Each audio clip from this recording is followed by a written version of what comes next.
Hello everyone, welcome back to our channel. Today I'm excited to show you how to take a long screenshot on your iPhone. It is super useful for capturing entire web pages or long conversations.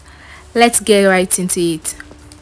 First, take a screenshot as you normally would. For iPhone with Face ID, press the side button and the volume up button at the same time. For iPhone with a home button, press the home button and the side button together. Tap on the screenshot thumbnail that appears at the bottom left corner of your screen. In the screenshot editor, tap on the full page option at the top. This will capture the entire content, not just the visible part. Tap Done and Save PDF to file. Choose a location to save your long screenshot and you're all set.